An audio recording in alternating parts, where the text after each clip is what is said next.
What's happening, everybody? Happy Sunday and welcome to Football Sunday School. I am your host. My name is Memphis. You can follow me at DWZ Memphis. And with me, back again after a couple of week hiatus, not because of him, but because of me, it is my co host, Jesse. Jesse, what's up, buddy? Hey, good morning. Good Sunday morning.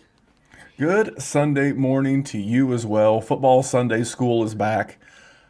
I knew October, from a show production standpoint, was going to be a modified shit show.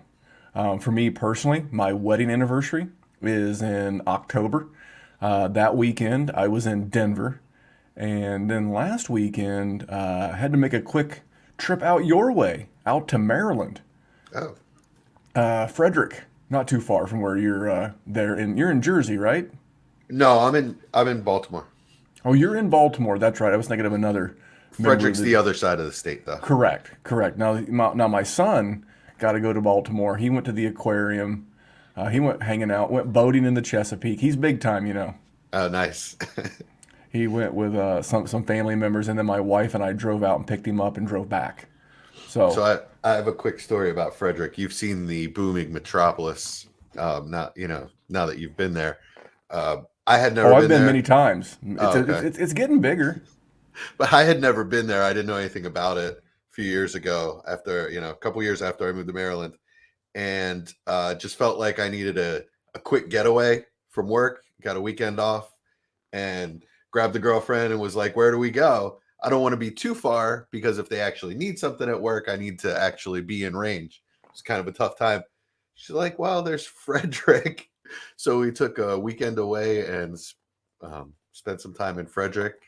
Didn't really do much. Walked around downtown. That took 10 minutes. Had a couple nice dinners and found the, let's say, shadiest TGI Fridays probably in the country. Sketchy TGI Fridays. Yeah, it was weird. There What was what? like a live band. They were smoking in there, smoking cigarettes in there. It was a pretty rowdy crowd. Well, you answered my question. I was going to be like, what constitutes a sketchy TGI Fridays? But I guess smoking. I don't mind the live band as much as the smoking. Well, listen, man, I am ready to jump right into this with you. I feel good to be back after a week off, and some good news. I should have no more conflicts for the rest of the fall. We have moved my son's baseball training from Sundays to Wednesdays, so big thumbs up. Won't feel rushed to jump off the stream. And I'm ready to go. You ready to go? I got a question from our Patreon. If you're ready, I'm ready. Yeah, let's do it. All right, man. So Daniel, Mr. Daniel H, he had a question. He has Derek Carr. Now, this is a super flex, 2 QB league. And he's got Derek Carr. He's concerned that with Waller being out, that due to the ankle injury, should he be concerned about playing Carr? His other options are Wentz and Sam Darnold. Now, you have the luxury of knowing what I know because we talked about it before we hit the record button. But in a vacuum, if you were the casual fantasy or dynasty GM watching the show, trying to get a little intel before the week starts, what would your reaction have been? I'll start Carr. They really haven't been hyper targeting Waller anyway. He's not been a huge part of that offense. It's pretty diversified, actually. They have a lot of weapons, and Philly defense doesn't scare me one bit. It actually Um, worked out in my favor. There's a league where, as ugly as this is to say, I'm going to be starting Foster Moreau today. so is Waller definitely out? That's what he said. Oh, is that what she said? Nah, can you pull up Shefty for me? It wouldn't matter. How about this? I'll answer the question because I had a little bit of advanced knowledge. So, for those of you that are newer to the Football Sunday School, I also host a gambling show on Wednesday nights with Dr. Kyle Bowser. Dr. Kyle is a board certified doctor of physical therapy. And one of the games that we were looking at, and like a big impact on gambling lines and such, is weather. Well, this Sunday night, the Colts are at San Francisco. Now, the Colts normally in Indy play in a dome, but they're playing in San Fran. The weather is going to be 16 to 20 mile an hour winds and heavy rain. The term heavy rain. So for me, Wentz is out in that equation. I'm not scared of the Giants defense. We just watched Matt Stafford and the Rams beat the absolute snot out of that defense. I could just see Sam Darnold being a safer play. Now, I do know it's by apocalypse. you should feel very happy that you have options. There are some GMs, like myself, that have no other recourse in a couple of superflex leagues but to play Carson Wentz. So, what does Shefty say about Waller? Questionable. So what I'm reading is it's a true game time decision. Okay, well, that's tough. If you're a now, let me ask you this. Let's use Daniel's question to spin off into another question. Are you Oh, ready? sorry. Here's an update from Schefter. But Raiders Darren Waller and running back Josh Jacobs both listed as questionable for Sunday's game in New England. Both are expected to play per source. New England. Is that last week? That could have been. I Oh, don't think they damn it! play. It may have been Damn last. it! Did you get fake Scheftered? Anyway, we'll look into it. That's an old tweet. My Hey, bad. look at this. Mr. Nick Martinez popped in the YouTube chat. He's like, let's get this today. Any weather concerns that lead to good player prop bets? Thoughts? I would be looking at some of the unders on the Niners and the Colts. I saw Carson Wentz's prop bet on yardage total, and I think Jimmy GQ's was about the same, was 203.5 yards last I remember looking at that. So that's one. Other weather games that come to mind, the Bears and the Buccaneers, 85 degrees. I think that's going to take a toll on that Bears defense. I live in the Midwest. It's been mid 50s, low 60s the last couple of 2 or 3 days, and to go from that to like 85 degrees and humidity, that's got to be a bit of a concern. So I could see some Bears players getting worn out. You may look at Khalil Herbert under some rushing totals. That would be one. Outside of that, a lot of good weather outside of that. Cool. Yeah, those two. Uh oh. Memphis froze up. We are still live. Okay, I'll just try to take over here real quick while Memphis is trying to get his connection right. So I have the real tweet from Adam Schefter, and it is Raiders tight end Darren Waller, who was added to the injury report Saturday with an ankle issue, doesn't quote unquote feel great. And Las Vegas is not expected to know until pregame warmups whether he can play today against the Eagles. So sounds like a true game time decision to me. That's trouble. I'm gonna have to get, yeah. So I might have to go with Foster Moreau in a lineup as well. That's also trouble.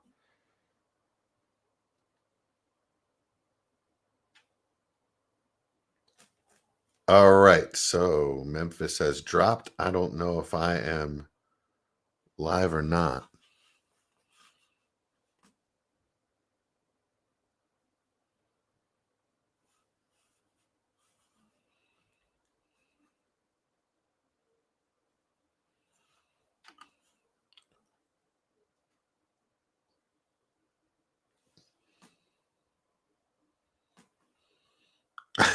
I'm like deer in the headlights here. I have no idea what to do.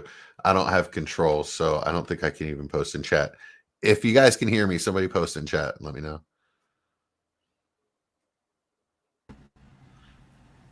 I believe I'm back. Hey, welcome back.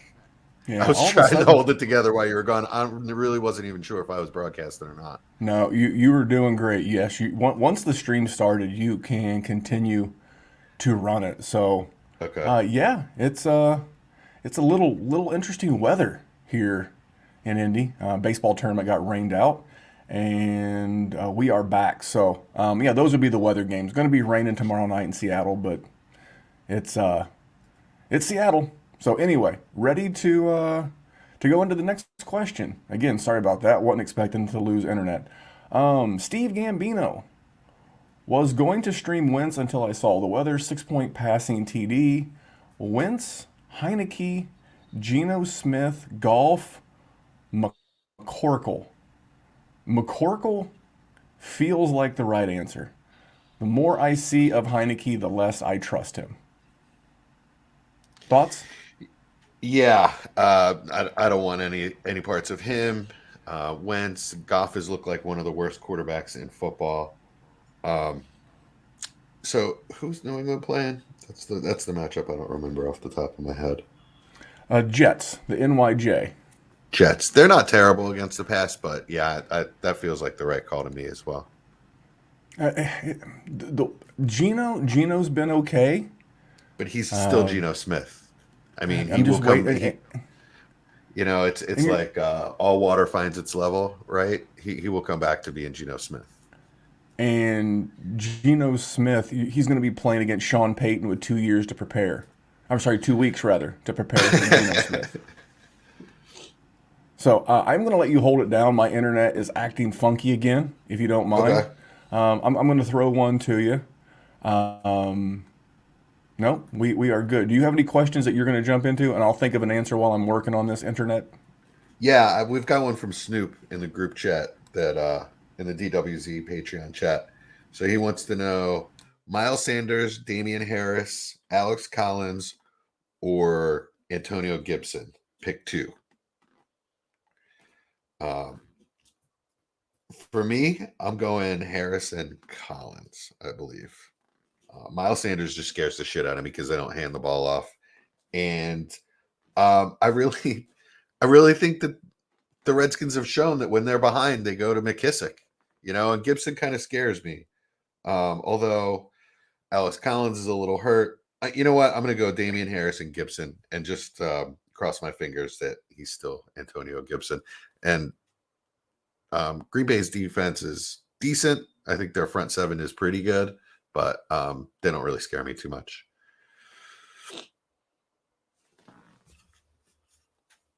Time's also available. Man, he's not been playing well, but let's look at that matchup. It's I wouldn't go Danny Dimes against Carolina. Their defense has been locked down. So that's Steve Gambino. Okay, what I'm going to do is because I'm going to run this from my phone. Now the stream is live, so you can give me just a second. I am going to switch over to my cell phone. So Okay, don't cool. know my internet issues, but we're going to get it cleaned up. All right, so while you do that, I want to review real quick a huge trade that went down in Patreon 10, our IDP league, right? I just want to go over this real quick. You got Derrick Henry being traded for the second time. The best player in fantasy football gets traded for the second time this season in that league, which is crazy. You got Golladay, Akers, Michael Carter, a first and a second for Derrick Henry. And now that I'm looking, and there was a fourth. So a first, a second, a fourth, Michael Carter, Cam Akers, and Golladay for Derrick Henry. It's a lot of stuff. I don't know how shiny and great the stuff is, but it's a lot of stuff. From my dynasty experience, it always seems like when you give a lot of things for one thing, the chances are that one of those a lot of things is going to turn out just eventually to be better than that one thing. So, did you hear any of that, Memphis? Hello, test. Oh, yeah, we can hear you.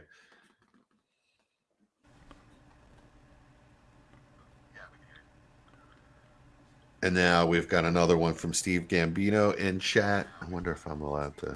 No, I'm not. Oh, Memphis and Memphis.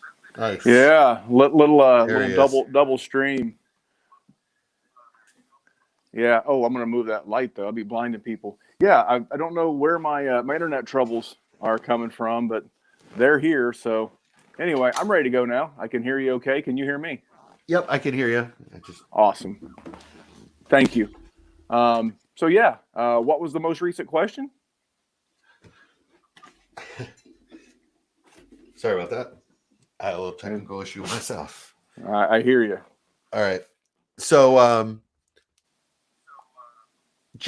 So went over just a review real quick. We went over Steve Gambino said that Danny Dimes is also available to pick up and stream, and I told him not to do that. Just because the Carolina defense has been so locked down this year. And then I went over a trade in one of our Patreon leagues just to fill time a little bit. Also, I just think it's crazy that Derrick Henry in our IDP league, Patreon 10, has been traded twice this season already. The best player in fantasy football has been traded twice. This time he goes for Golladay, Cam Akers, Michael Carter, a first, a second, and a fourth. So a lot of stuff, a lot of things for one thing. Yeah, I mean, it depends. Is the owner competing?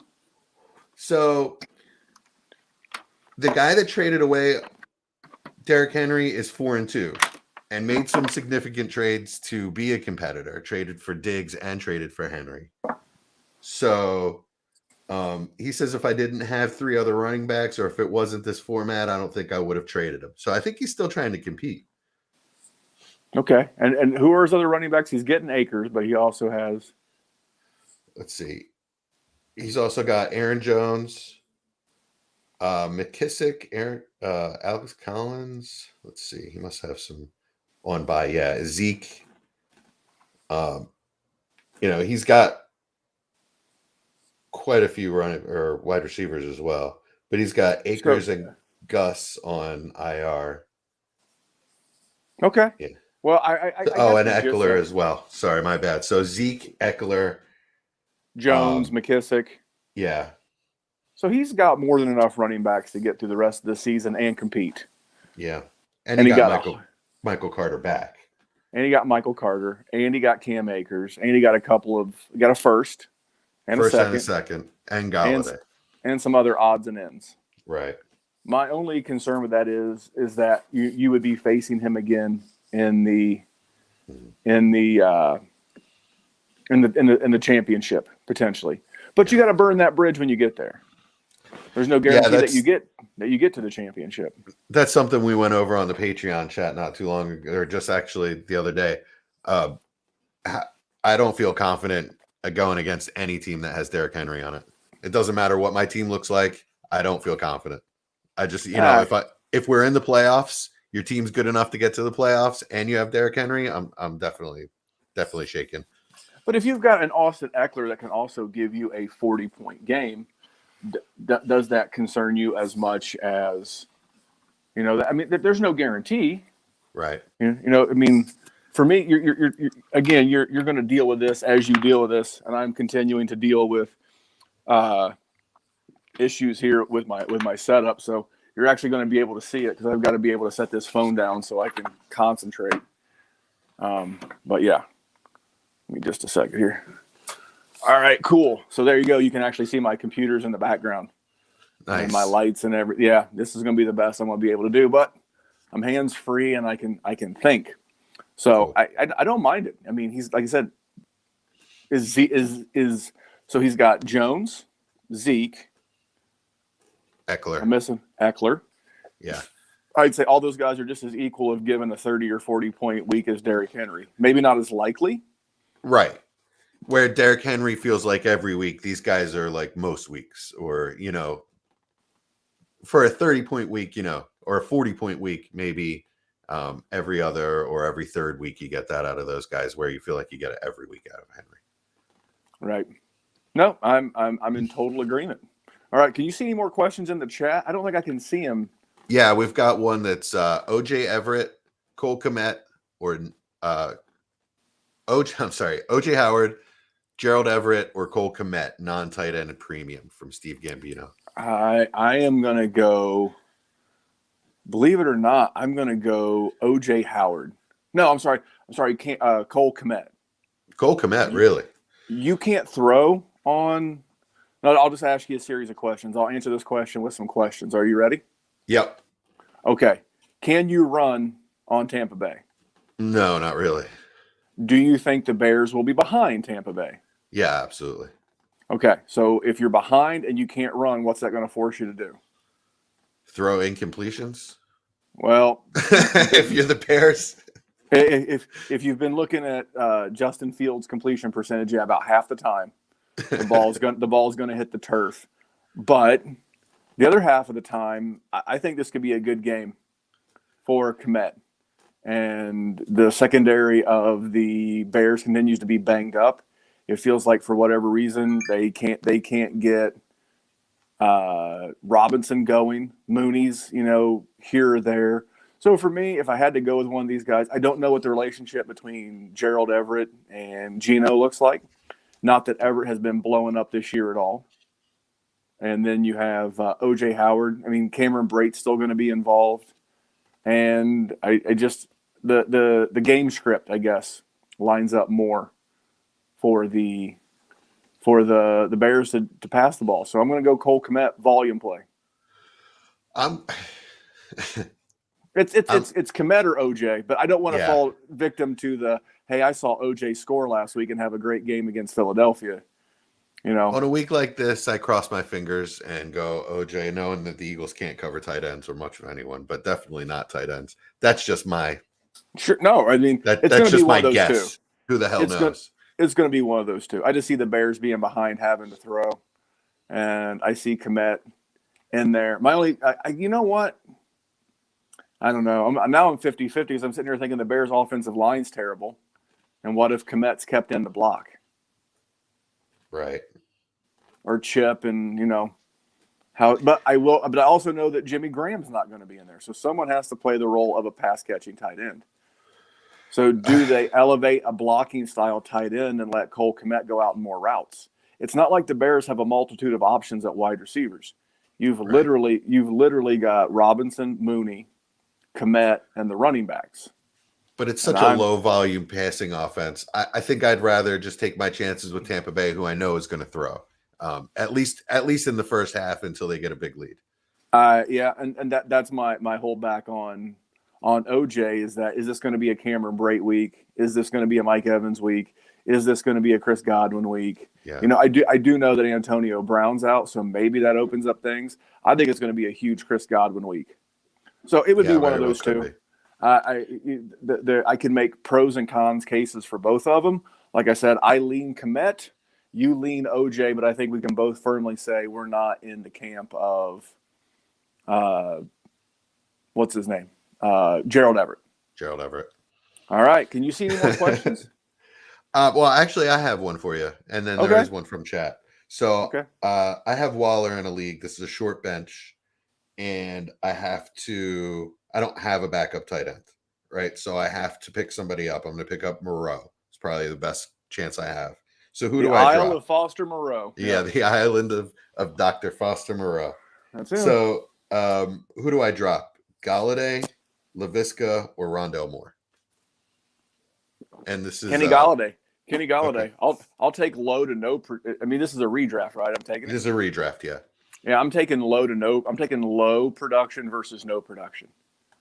All right. I mean, when is the next time that you're going to set a lineup and you're going to feel comfortable putting Kenny Golladay out there? You're excited, right? You're like, I'm going to start Kenny Golladay. You're not ever going to be excited starting Kenny Golladay. God, that breaks my heart. He's such a good player. You know, here's the thing. I missed the boat from a redraft and a dynasty standpoint on him last year. When he had that hip injury, and, you know, kudos to him. It worked out for him from a financial standpoint. Yeah. He got 4 years. He got $72 million. I think like 40 some odd million of that's guaranteed. So, you know, he's secured the bag, as we like to say, in 2021. But I should have known there was something wrong when he didn't come back to play. I mean, I see his side of it. I don't want to get hurt worse playing for the Lions in a contract year, but I don't know. I tend to lean for those guys. So I wish I'd had put all those pieces together sooner, and I'd have a lot less Kenny Golladay. Yeah, you know, I still think there's plenty of time for him to turn it around. And he's still got all the talent in the world. You know, the offensive line. He's like 27, 28. Is he really that old at this point? Yeah, he's had one wide receiver one season, I guess. Yeah, ever. And it was really touchdown dependent. Yeah. If you go back and look at it, I mean, I think he had like 1,100 yards that year, but it was only on like 65 catches. Yeah. He's never been a volume guy. I mean, where's this offense going? We've seen the emergence of Kadarius Toney.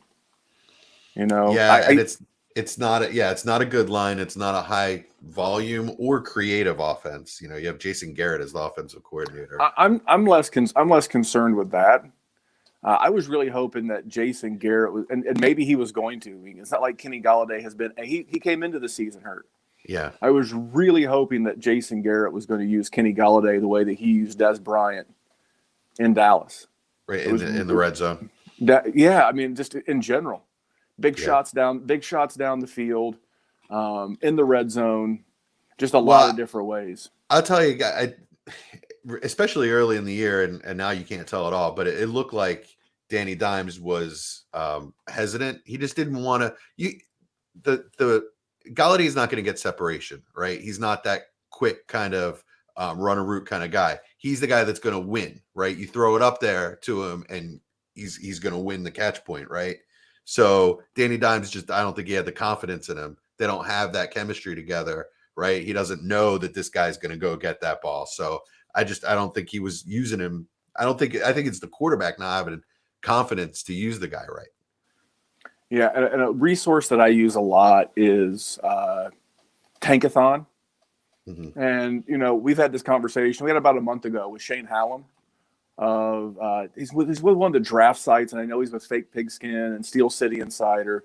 One of the best Devy college follows in all of Dynasty and Fantasy. And you've seen it, right? Spencer Rattler went from being the QB1 to being in the transfer portal and probably not coming out this year. People liked the Malik Willis from Liberty. He's not looked great. There's the young man from Cincinnati. Drawing a blank on his name. I believe it's Demetric something or another. I'm drawing there's him. I don't know. And then there's one, Carroll, the young man from Ole Miss. So these are all guys that could be in the mix, but none of these guys are going to be a threat in that draft range where Danny Dimes, his job would be in jeopardy. I think Jason Garrett's gone in the offseason in New York. They're going to have 2 firsts. They're going to have their first, and they're going to have the Bears first. So I think you're looking I think his name's Treylon Burks. I hope I'm getting that right, but I've also seen the 2 guys named Drake who are playing for USC at wide receiver. I've seen Drake. all the – yeah, there's Drake London. Drake London. Yeah, there's him, and there's another one. And I'm starting to do it. As you can tell, I'm starting to slowly, learn some of these names and peep some people in college. And I think one of those big-bodied, alpha wide receivers that we've seen a lot of success with, right, over the last few years. Yeah. We've seen Jamar Chase come in and take the league by storm. It was Justin Jefferson last year. 2 years ago, it was A.J. Brown, Terry McLaurin, and D.K. Metcalf. Young wide receivers, or and the year before that, I can go back another year. We can talk about DJ Moore, Calvin Ridley, Cortland Sutton. Cortland Sutton's going to be a free agent. So there's going to continue to be a glut of wide receivers, hitting the NFL and movement. Juju's going to be a free agent. I don't know that the Giants will have the money or will want to spend big again in free agency after being burned by Kenny Golladay, but there's going to be a lot of good rookie wide receivers in this class. And with 2 firsts, I could only imagine that the Giants are going to go offensive line and wide receiver with those 2 picks. It seems to make the most sense. Right on. Yeah. Because that'll be year 4 of Danny Dimes. They'll probably pick up his 5th-year option. And you got to bring in a younger, more creative offensive mind. I mean, absolutely. The Jason Garretts of the world just aren't cutting it anymore, right? I mean, you got to have Kellen Moore killing it in Dallas. Yeah, when you have Saquon and they've got a lot of talent at wide receiver other than Golladay. Kadarius Toney looks great. Sterling Shepard is always open on short and intermediate routes. And Steve Slayton has like a 4th, 5th wide receiver is pretty good. Darius. Steve Slayton was the running back from the Texans about a decade ago. You're showing your age, pal. Anyway, you are showing your age. But my point is, why is he not running with Saquon and Danny Dimes RPOs all day, man? Saquon can't stay healthy, to be quite honest. Well, yeah. Well, why wasn't he when Saquon was in there anyway? I think when you have one of these young rookie QBs or one of the sub, 5-year rookies. How about this? A better way of phrasing it is rookies on a rookie contract, quarterbacks on a rookie contract. If you have one of those guys, how are you not investing in a head coach that has like an offensive pedigree, a Kellen Mond, a Cliff Kingsbury, absolute flame out special at the college level. He was going to be the OC at USC before he got the head coaching job at Arizona. I am baffled, and he's an offensive guy, but I'm baffled by the hire of Nick Sirianni. At least he was an offensive guy. I was about to just bring that up because I think I figured that out. Because I couldn't figure it either. I think he's a placeholder. They know this is a building year, and they're going after Lincoln Riley. See, That's my if you're guess. Lincoln Riley, why would you take that job? He's good friends with the Eagles owner. They've been cultivating a relationship and been begging him to come over for like 3 years. So I think that's what they're doing is they're building assets. If the draft was today, we'd have 3 top 10 picks. Right? Top 9. Yeah. Top 9. So, and it's been that way for the last couple of weeks and only getting stronger. So, we've got these assets. You can pick your quarterback. You can build your offense the way you want it. And this is a pro gig, in a top 5 market in the country. Yeah, but I mean, the press is tough and the fans are tough, but nut up. Let's go. It's time to take the next step in your journey. If I'm Lincoln Riley, I'm not going to the NFL to be the head coach without a quarterback. I think that was the big lure with Urban Meyer. Urban Meyer's like, hey, you can, the Jags are like, hey, you can come coach Trevor Lawrence.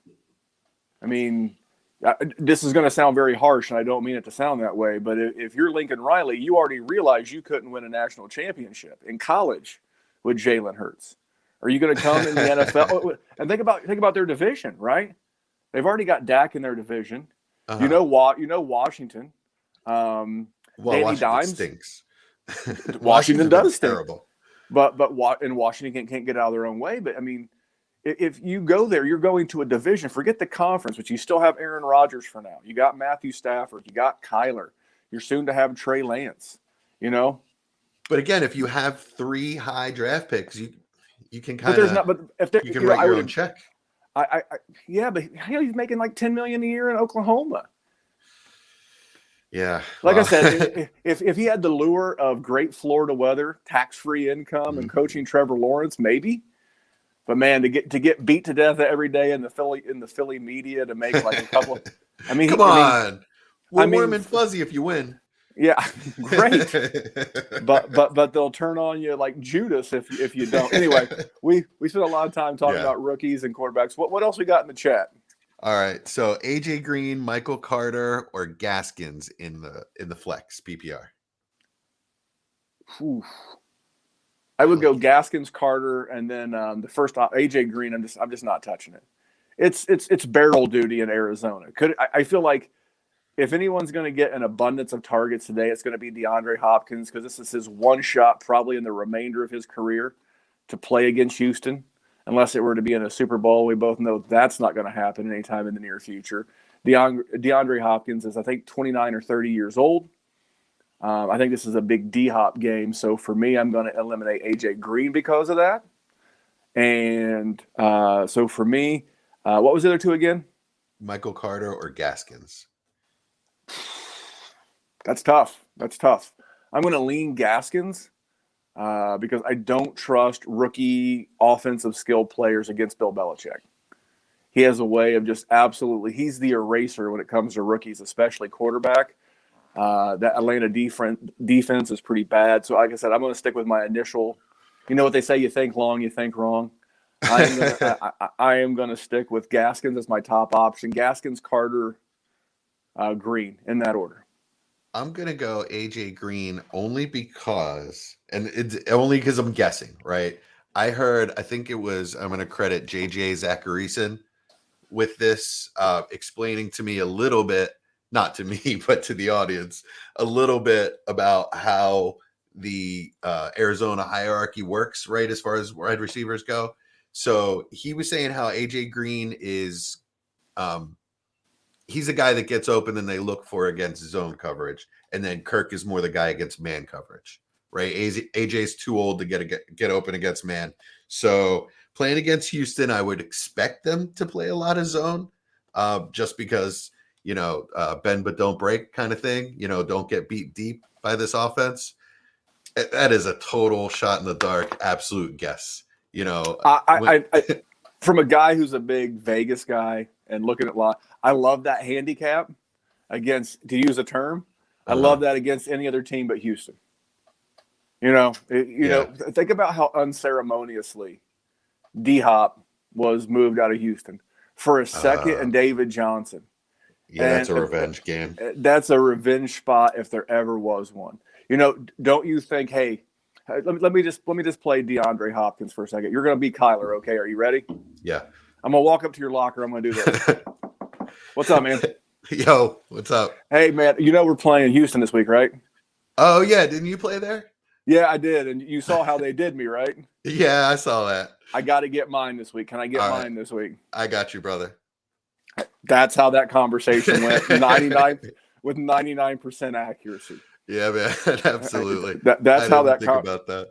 That's how that conversation went. So for me, all right, what the hell? Atlanta's defense sucks. Let's go, Gaskins. Gaskins is my clear choice. All right, you got any more questions? Let's see. I like this. I like you. I like people. I like other people driving. I got to have you host from now on. Great. I'm getting a little more comfortable. I'm not fiddle farting around with all my web pages and lines and spread. It's just we can just talk. Right on. All right. Well, Guzzy, I just a line from Guzzy real quick. He says, "What's up, fellas? DWZ for life." Love it. And then we've got a. Well, hey, let me give you a minute. I'll hit you with some props real quick. Okay. Yeah. Let's do that. My first prop. I don't know if it's moved. I gave this out in the Patreon. It was either yesterday or Friday. It was Friday because I was getting my truck worked on and I was in the shop. I went Joe Burrow under 262.5 passing yards on FanDuel. And here's the reason why. Joe Burrow has only went over 262 passing yards on the road once this year. All of his big passing yardage games have come at home. His best on the road game was 271, and that was last week against Detroit. But when he played the Bears and the Steelers, he barely cracked 200. One game he had 172. One game he had 207. And I'm definitely going to go out and put Baltimore's defense in the same category as the Bears and as the Pittsburgh Steelers. Maybe not as good as the high end of the Steelers when they're playing their best, but certainly a capable defense. I just watched the Baltimore Ravens hold Justin Herbert to 200 yards as well. So for me, I would like this number down to about 245. Like I said, last I saw it on Friday when I got down was 262.5 over at FanDuel. So that was one of the props that I absolutely love this week. Yeah, I like that one a ton. You saw what Baltimore did last week to who did they play last week? The Chargers, Justin Herbert. The Chargers, yeah, to one of the best young quarterbacks in football. They made him look terrible. He played terrible, but their defense was really, really good last week. And I know Cincinnati's had a good run early in the season, including a couple of nice victories. They beat Pittsburgh when I didn't think that they would, but there's going to be a tough road ahead in some of these road games. It's great. They've had good weather and good fortune in Cincinnati. They just look like two different teams on the road against Detroit notwithstanding. Detroit, not only are they bad on defense, but they're hurt on defense. So that was one of my props, man. All right. Right on. It's a good prop. Let's give me a sec. I'm going to go to. No, I got another prop while okay. Go ahead. I'm going to look for another. Sure. Okay. I have one when you're done. Go ahead. No, go ahead. I remember this one too, but you go ahead. We're here to. All right. Start Mooney, Bateman, or Hardman as wide receiver 2. And Mooney, Bateman, or Hardman. I'm not going Bateman. I'm going Mooney for sure. Yeah. Banged up secondary. No Richard Sherman. Again, my same handicap I had with Kmet. They're going to be behind. I do think that Mahomes absolutely eats Tennessee up this week. Yeah, and we'll use that as a segue to my next prop bet because it comes from that game as well. But yeah, I'm a big fan of Mooney in this spot again, especially if you need production. Like if you're in a week where you're a big projected to be behind, and you need a big play, I could just see, especially late, right? Imagine. So let me paint a scenario for you. The Buccaneers are up 31-10.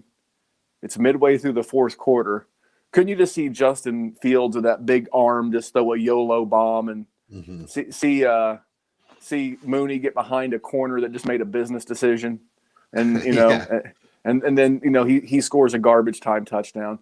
For that reason, I've got to go Mooney, Hardman, and then the other choice. Rashad Bateman. I'm not ready to put Rashad Bateman. I need to see it first out of him. I just want to see a game. Yeah. I know everybody's super duper excited for him, but I just need, and in a game where like they're a 7-point, it was like 6.5, 7-point favorite. I just see this being more of a running game. And right now I want a bigger sample before I can advocate someone playing a guy like that, even in Bipocalypse. Yeah. I want to see how the targets continue to distribute between Absolutely. Brown, Andrews, and Bateman before. Now, if it was like the Chargers game last week or the Chiefs or something, it was like a super high scoring game and they could even be like an underdog, might be a different conversation. But for right now, I'd rather just wait and see and, see what Bateman brings. Going to be a play later in the season for sure. I like Mooney because he's the clear number 2 option on that team, right? Absolutely. Could you argue he's the first option on that team? I mean, I guess you could. The way it's looked so far, if you got any Allen Robinson out there, it sure feels like Mooney's the number 1 choice. I mean, Allen Robinson's definitely the more talented guy, but it's not showing up on the field right now. And Hardman's been a dart throw at best so far. And even if, I'd rather have the number 1 or 2 option in a bad offense than a dart throw in a good offense. The only way I'm playing Hardman in any situation, unless it's like an absolute desperation, like I have to set a legal lineup and he's the only person with a pulse and starting, fine. But let's say there were no buys. The only way I'm ever starting Hardman in a game is if for some reason Tyreek Hill gets hurt. If Tyreek Hill gets hurt and can't go, then I have no problem plugging in Mecole Hardman. But without Hill, it's too much of a coin flip. No volume. All right, so we have one in the chat from Mike Kinney. Okay, I love Mike. Great contributor to the program. Hunter Renfro or J.D. McKisses, he calls him, half PPR. Oh, give me J.D. McKissick. Easy. And it's not even really close, to be honest. If it's full point PPR, McKissick's going to be in the passing game. Again, I just look at, game script. I see the football team being behind. I see a lot of check down work. And for that reason, I'm going McKissick pretty easily. Yeah, when they're in that mode, when they're in passing mode, whether they're behind or if it's 2-minute drill. At the end of the half, it's McKissick is the lead guy. They've shown that over and over this year. All right. Well, before we venture too far away from Patrick Mahomes and that Titans-Chiefs game, I wanted to hit you with my second prop. All right. This was on Friday as well. Again, this is a part of the awesomeness of being a patron over at patreon.com/Dynasty Warzone. And it's Anthony Ferguson. By the way, no player in the last 2 years has made me more money on props than Anthony Ferguson. Very disrespected in the market. His receiving yardage prop this week is 15.5. Now, this is an over-under total that is creeping up to 60. Highest on the board, highest I can remember all season. And Kansas City is one of the teams giving up the most receiving yards to tight ends. They're in the top 4 for sure. They're giving up an average of 88 yards per game to the tight end position. And you may say to yourself, well, they played Darren Waller and, but they have, first of all, Kelsey's on their team, so they haven't faced him. True. They have yet to play the Raiders this year, so they've not played Waller. They've been giving up. I think Andrews had a decent game against them. When they played the Eagles, that was the entire game plan was both tight ends, Ertz and Goddard. And like I said, Julio, I believe, is going to play. I've not checked the 11:30 injury report, but A.J. Brown still somewhat limited with a stomach issue. I guess Taco Bell got him in a Chipotle it was. Oh, Chipotle. Why you got to do Chipotle like that? That's what he said. Well, I mean, I guess if he's not sponsored by him, he has no reason to lie.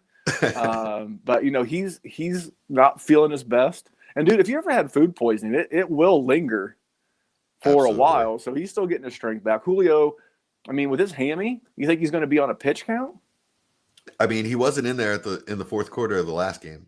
So for me, 15.5 yards versus a team. And I know they have the other tight end, Pruitt.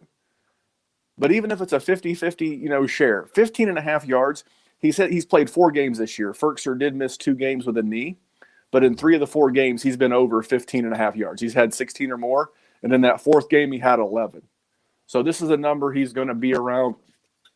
Looking at the opponent, looking at the score total, looking at the amount they'll be passing, give me Ferguson over 15.5, and that was on both FanDuel and DraftKings. I like it. I like any prop that you can win in one play. One drop back and you got your bet. Yeah, normally I don't like doing a bunch of overs. I to be honest, I would rather find sometimes you'll see prop lines that are, like the number feels so low that the player should be able to trip over them, but you're laying a ton of juice. Yeah. I would much rather do that than try to hit these huge overs. It's like you'll see Derrick Henry a lot of times, and as he continues to play well, you'll continue to see his props, go up. I think his number at times has been around 100 yards, and that's big for a running back, but he's a big running back. But here's the thing.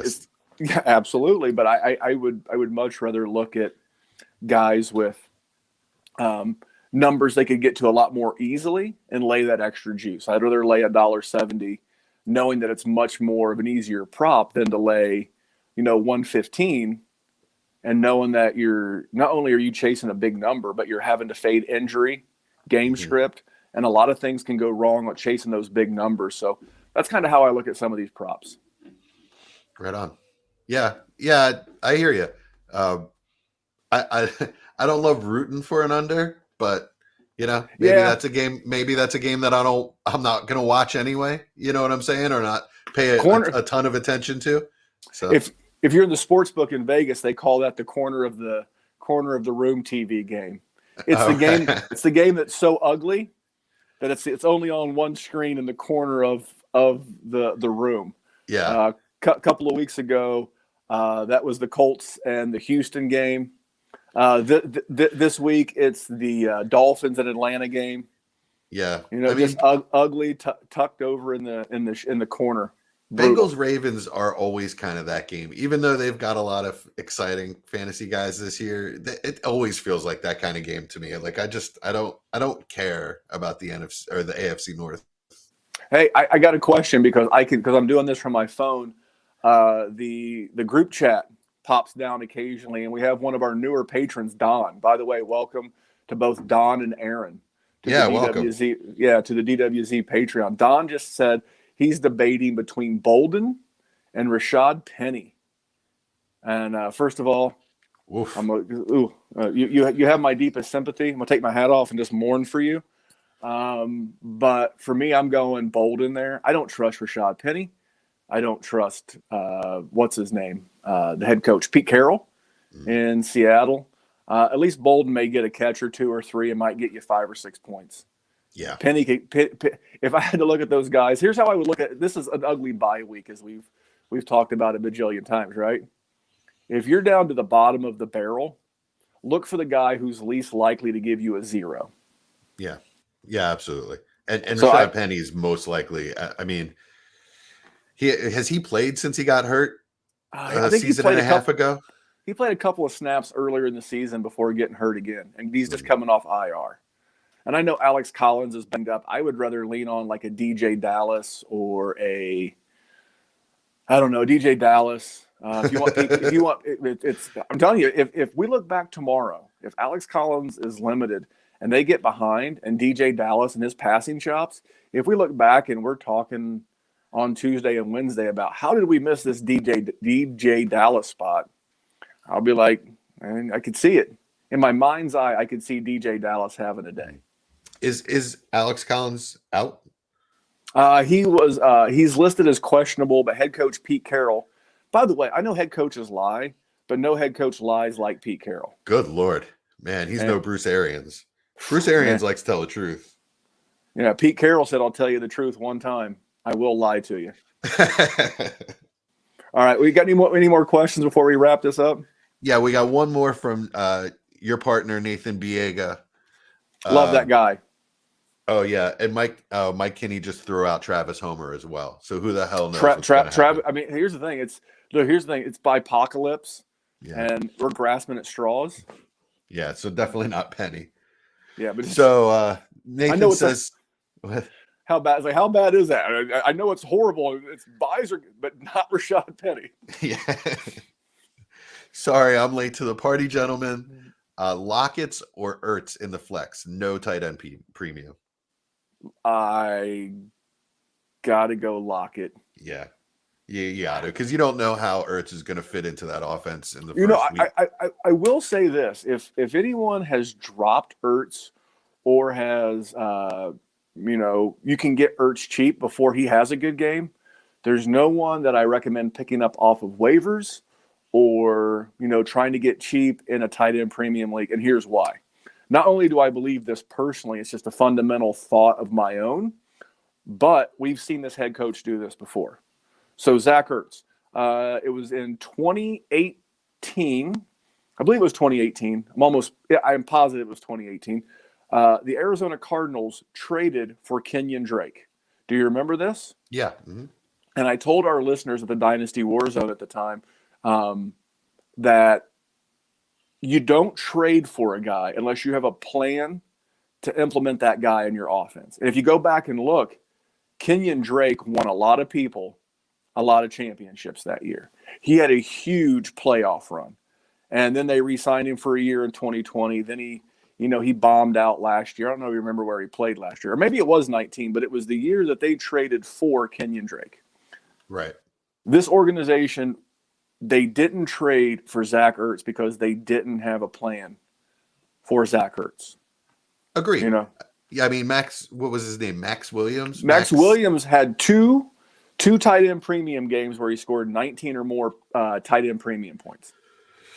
But in a non-tight end premium for Nathan's team, I'm crossing my fingers with Lockett. Same. I know he's been brutal. He's been like tight end 40 or worse the last several weeks, but I just give me the guy. Give me the guy. Yeah. Give me that guy. Yeah. All right, man. Anything else in the chat? No, that's it. Dave Donaldson, I see you. Dave, I love him. He is a OG. We have one in the group chat. I'll go this. If Waller doesn't play, Komet. Let me go to the group chat. I am going to multitask. Give me one. I see it.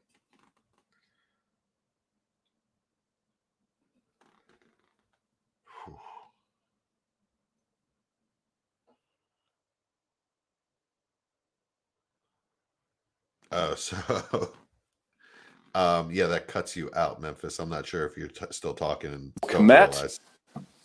Okay, there you are. So that when you go off the screen like that, it cuts you out completely. I can't hear you. So the question's from Snoop. It's Waller. If Waller doesn't play, Engram, Komet, Uzama, or Jarwin. Hey, you back? Did you hear that? Okay. No, I can't hear you. Hello? I don't think I'm muted. I'm not. When you're off can you hear me? I can hear you. Can you hear me? Okay. Yeah, I can. When you're off the screen, when you go to another screen on your phone, yeah, it blanks you out and we can't hear you. Sorry about that. No, for me, it's easy. It's Komet. Okay. Because he plays at 4:00 like Waller. The other guys play at 1. Uzoma and Ingram play at 1. And so for me, I'm just going to keep Komet in my back pocket. If Waller doesn't go, I'm going. I'm with you. And definitely not Jarwin since he's on bye. See what you did there. Well, hey, man, it was good to have you back. I apologize for the technical difficulties. Yeah, man, no apology necessary. Nothing you can do about it. It's cool. It was a good time. It was easier to use the phone and let you drive than it was to do this from here. So I'm going to jump out and try to fix my internet before the games get going. I have lineups to set. Right on. So do I. All right. Well, and listen, right, good luck, thank you guys for your patience. Thank you for everything. Hope you guys have a great week 7. We'll be back next week, hopefully with some better internet. Thanks, guys. Right on. Later.